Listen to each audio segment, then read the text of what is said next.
इस डायग्राम में देखो, जैसे जो हॉरिजॉन्टल लाइन है, जब हमने उसको अलाइनमेंट के अकॉर्डिंग लेफ़्ट दिया तो उसकी देखो कैसे वो सभी कुछ जो भी हमने उसमें रिक्वायरमेंट्स देखी हैं, जो भी एट्रीब्यूट्स देखे हैं, उसके अकॉर्डिंग ये जो फिगर है वो शो किया गया है।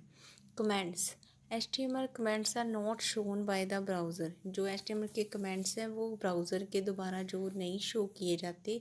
Comments tag is a container tag. जो कमेंट टैग है उस कंटेनर टैग होता है। It is use to insert comments in HTML code that you use. इसको क्या करते हैं, हम यूज़ करते हैं HTML में इंसर्ट करने के लिए कमेंट्स इंसर्ट करने के लिए हम इसको यूज़ करते हैं। It is used mainly when long codes are written. इसको मेन हम तभी यूज़ करते हैं जब हमने कुछ लॉन्ग कोड्स को राइट करना है, मतलब लॉन्ग कोड्स को हमने लिखने हैं। Any type text placed as comment is ignored, that's why you do not see its affect on a web page. The comment tags are, ये देखो जो हाइफन डाल के ये साइन दिया गया है, इसको लगा के इस टैग को यूज़ करके हम जो कमेंट्स टैग वो लगाते हैं। ठीक है। Headings are use to display a text slightly bolder and bigger than the normal body text. HTML में जो हेडिंग टैग हम यूज़ करते हैं टेक्स्ट को स्लाइटली डिस्प्ले करने के लिए, स्लाइटली बॉर्डर हो उसका, और जो नॉर्मल होता है हमारा बॉडी उसके उससे ज़्यादा बड़ा होता है। ठीक है। HTML provides 4-6 heading labels number from 1 to 6 with a being the largest. Headings are container elements and written like this. HTML में 6 जो होते हैं हेडिंग्स होते हैं 1 से 6 तक, और जो सबसे बड़ा सबसे पहले वाला हेडिंग होता है वो सबसे उसका फॉन्ट साइज़ बड़ा होता है और बोल्ड में होते हैं, और जो नेक्स्ट वाला उससे छोटा, उससे नेक्स्ट वाला उससे छोटा, ऐसे मतलब इसकी जो 6 हेडिंग होते हैं। इसको हम कंटेनर एलिमेंट्स भी बोलते हैं। इसको हम ऐसे लिखते हैं जैसे टैग लगाया HN हेडिंग टेक्स्ट, फिर HN जो टैग है उसको हमने स्लैश के साथ क्लोज कर दिया। Here in a heading level it can take values from 1 to 6। हमने ये इसके एग्जाम्पल ली है कैसे हमने जो हेडिंग टैग यूज़ करना है।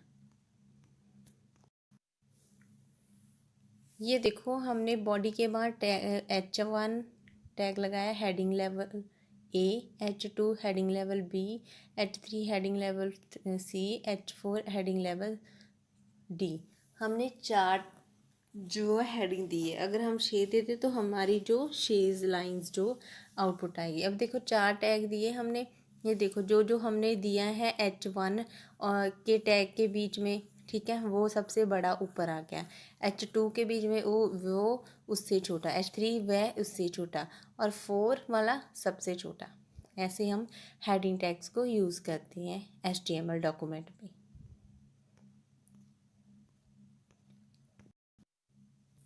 Bold, underline and italics. The tags for making text as bold, underline and italics are B, U and I respectively. हमारे टेक्स्ट को बोल्ड करने के लिए, अंडरलाइन करने के लिए और अटैलिक करने के लिए हम जो एलिमेंट्स है वो यूज़ करते हैं। बी हम बोल्ड के लिए यूज़ करते हैं, यू अंडरलाइन के लिए, और आई जो है अटैलिक्स के लिए। They are all container elements. ये सभी जो क्या हैं, कंटेनर एलिमेंट्स हैं। Text written between B and slash B tag appears darker than the rest of text. B का मतलब क्या हो गया, बी टैग का, कि हमारा जो टेक्स्ट बी टैग के अंदर देंगे हम वो क्या हो जाएगा, डार्क ब्लैक कलर का हो जाएगा, बोल्ड हो जाएगा। Bold tag is generally use to given heading और to highlight anything important. Bold tag हम मोस्टली जनरली कैसे यूज़ करते हैं कि हमने जो भी हेडिंग दिया है उसको बोल्ड करके हाईलाइट करने के लिए। जैसे हमने कोई एप्लीकेशन लिखी नहीं है तो एप्लीकेशन का नेम लिख देंगे हम सिक लीव, तो सिक लीव को हम बोल्ड कर देंगे ताकि हमें जो हेडिंग है वो अच्छे तरीके से दिखे, हाईलाइट हो वो। Text written between I and I appear slightly tilted than rest of the text. I का मतलब क्या होता है कि हमने जो भी डाटा आई टैग के अंदर लिखा है उसको हम अटैलिक कर देंगे।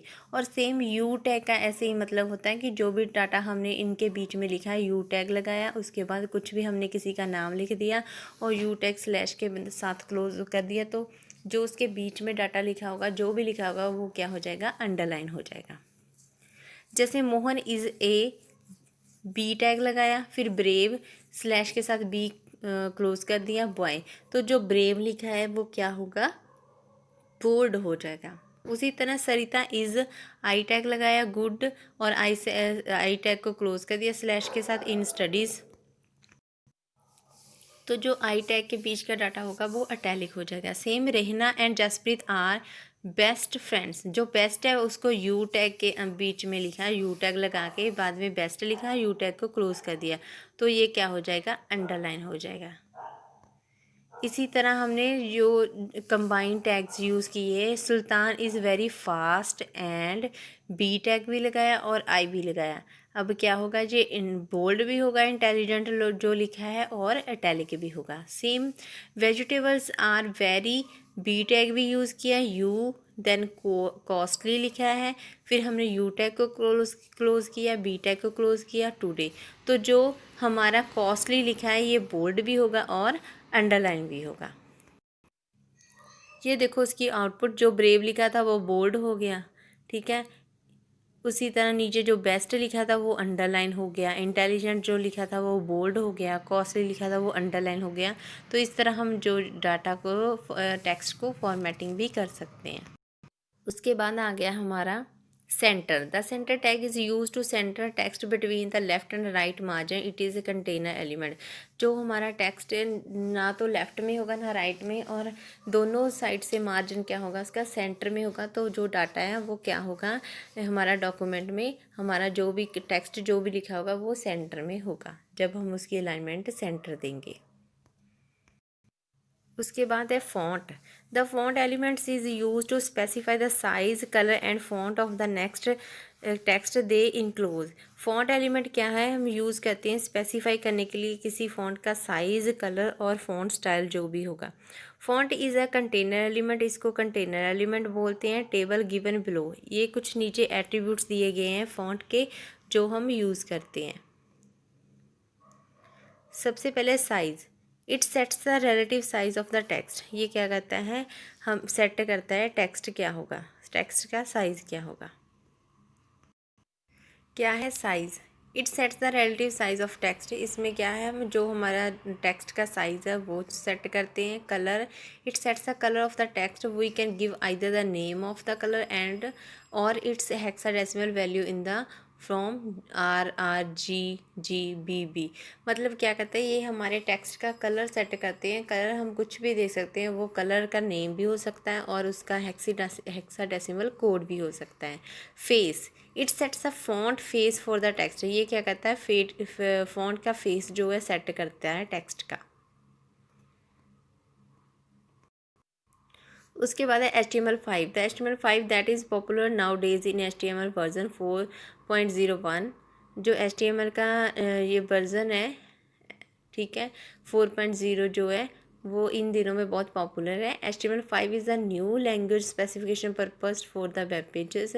जो HTML5 है ये क्या है, न्यू लैंग्वेज है, ठीक है, न्यू लैंग्वेज है। इसका न्यू पर्पस के लिए in the future HTML5 will replace HTML4।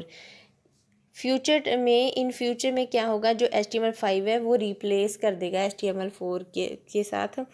In January 2008 the first public working draft for the HTML5 specification was publish. सब जनवरी 2008 में जो फर्स्ट पब्लिक वर्किंग ड्राफ्ट आया था इसका HTML5 का। HTML5 is not an official standard yet and as of now no browser supports it fully. However, all major browsers support some of the HTML5 element. कुछ जो major browser हैं supports करते हैं जो HTML5 के elements को। New version of browser are in circulation at to add support for HTML5 feature. New version जो browser के हैं ये क्या करते हैं, इसको सपोर्ट करते हैं HTML5 की फ़ीचर्स को। The The most exciting feature of HTML5 will be the facility to play video and audio without the need for plugins such as Flash Player. इसमें मोस्ट जो अच्छी फीचर है सबसे ये क्या है कि इसमें हम फैसिलिटी हमें मिलती है वीडियो और ऑडियो को प्ले करने की भी. It will have new graphics features like इसमें कुछ न्यू ग्राफिक्स फीचर्स भी है जैसे कैनवास जो डिफ़ाइन करती है कि हमने वेब पेज में जो भी एरिया ड्रॉएबल कैसे करना है. It will help you create shapes create करने के लिए और इवन की एनिमेशंस के लिए भी हमें जो ये हेल्प करती है.